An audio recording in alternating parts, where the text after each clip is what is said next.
Halo semuanya, berjumpa kembali di channel Diari Misti. Di thumbnail video ini, saya menuliskan, kenapa sih banyak yang tidak suka sama Kang Deddy Mulyadi? Emang bener ya? Tenang bro, simak dulu penjelasan videonya, biar nggak gagal paham, karena isinya nggak akan sesuai sama thumbnailnya. Kembali ke pertanyaan tadi teman-teman, emang banyak ya yang nggak suka sama Kang Deddy Mulyadi? Ya banyak, tapi lebih banyak yang suka daripada yang gak sukanya.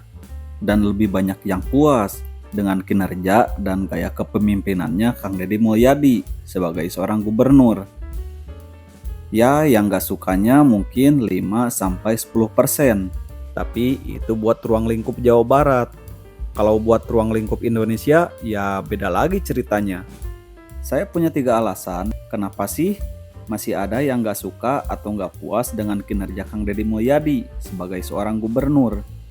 Tapi alasan ini menurut sudut pandang saya sendiri, bukan sudut pandang objektif. Nah, untuk alasan pertama, kenapa sih banyak yang gak suka? Jawabannya karena banyak bisnis yang terusik atau dirugiin karena kebijakan yang dibuat oleh Kang Deddy Mulyadi. Contohnya kayak larangan studi tour. Yang terusiknya travel sama pihak sekolah yang nyari keuntungan dari studi tour. Belum lagi larangan wisuda dan perpisahan. Itu juga udah dilarang. Terus, pembongkaran kawasan wisata yang ada di Puncak Bogor. Yang dirugiinnya siapa? Ya pemilik usaha, pihak developer, dan juga pihak-pihak yang cari untung di sana. Kemudian, pembongkaran rumah dan lapak ilegal yang dibuat di atas tanah negara.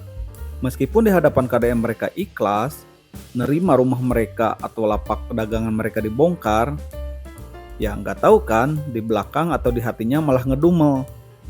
Ada juga kan rakyat yang ngekritik terang-terangan kayak si cantik Aura Cinta karena rumahnya dibongkar plus dia ngekritik larangan wisuda dan perpisahan sekolah. Banyak yang bilang dia itu berani. Selain berani, dia juga ngeyel. Ya emang sih, tapi menurut saya pribadi, apa yang disuarakannya itu gak ada bobotnya teman-teman. Kritikannya itu gak berdasarkan fakta dan keadaan. Ya mungkin dia belum ngerasain kali ya, punya tanggungan keluarga. Atau juga mungkin dia belum ngerasain pusingnya nyari biaya buat anak sekolah. Selanjutnya, saat Kang Deddy Mulyadi ngebentuk Satgas Anti Premanisme, yang terusiknya ya pasti preman. Apalagi preman-preman yang berkedok ormas, kayak Grip Jaya yang sekarang semakin lantang mengkritik dan menantang Kang Deddy Mulyadi. Ya kita tahulah ormas-ormas preman itu bisnisnya kayak apa. Banyak malaknya daripada ngasilin kontribusi buat masyarakat. Salah satu penyebab investor pada kabur kan gara-gara ulah mereka. Bukan hanya investor aja sih, di beberapa bidang usaha pasti ada ormas atau preman yang minta japrem. Alasannya buat uang keamanan, padahal yang ngebuat nggak aman itu kan para preman-preman itu. Dengan pembentukan Satgas ini, ya meskipun belum maksimal, tapi secara nggak langsung program ini telah mengusik lahan penghasilan para ormas-ormas itu. Dan saya berharap kedepannya program-program ini lebih difokuskan lagi dan menjadi prioritas, biar Jawa Barat lebih kondusif dari premanisme. Intinya yang ngebuat mereka nggak suka itu kemungkinan karena lahan bisnisnya terusik atau terganggu. Jadinya penghasilan mereka jadi berkurang atau bahkan hilang. Tapi positifnya nih teman-teman, Kang Deddy Mulyadi itu melarang atau membuat kebijakan buat kebermanfaatan bersama, bukan untuk satu atau dua pihak doang. Kan semenjak studi tour dan wisuda itu dilarang, orang tua yang kurang mampu jadi terbantu, bebannya lebih berkurang. Atau semenjak infrastruktur ditata ulang kayak jalan atau sungai, alhamdulillah sedikit demi sedikit mulai rapi dan tertata. Dan mudah-mudahan banjir yang ada di Jawa Barat, khususnya di daerah Jabodetabek, bisa teratasi setelah sungai dan hutannya dinormalisasi. Gitu teman-teman. Lanjut ke alasan kedua. Alasan mereka nggak suka sama Kang Deddy Mulyadi itu, menurut pendapat saya, karena banyak yang iri teman-teman. Emang siapa sih? Ya lawan politiknya, kayak politisi, praktisi, atau orang-orang yang posisinya sejajar sama Kang Deddy Mulyadi.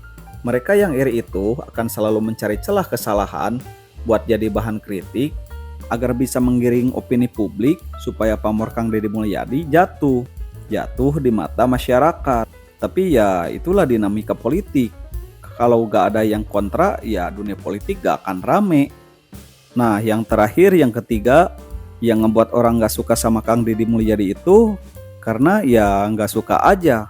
Entah itu karena personalnya, atau bisa juga karena gak suka sifatnya. Atau mungkin bisa jadi si orang itu udah skeptis sama pemerintah, atau dia udah gak percaya sama pemerintah. Jadi, sebaik apapun yang dilakukan oleh pemerintah, pasti dianggap gimmick atau pencitraan. Nah, terlepas dari semua itu, meskipun Kang Deddy Mulyadi disebut gubernur konten oleh Gubernur Kalimantan Timur, tapi kenyataannya Kang Deddy Mulyadi tidak lalai menjalankan kewajibannya sebagai seorang gubernur. Malahan, hampir semua wacananya terrealisasi karena beliau sendiri yang turun ke lapangan. Beliau juga yang mengecek langsung programnya, supaya rencananya berjalan sesuai harapan. Ya kalau masalah konten mah, presiden aja nggak ngelarang, ya gak? Yang penting mah nggak ngeborosin uang negara. Lagian, yang dilakukan beliau dalam kontennya itu lebih ke update hasil kerjanya sebagai gubernur kepada masyarakat. Bukan hanya sekedar pamer, pansos, ataupun flexing. Karena hasil kontennya, anggaran promosi Pemprov Jabar yang bekerja sama dengan media jadi berkurang dari 50 miliar menjadi 3 miliar aja. Itu juga viral terus. Ya gimana nggak viral? Kontennya aja menghibur, ya gak?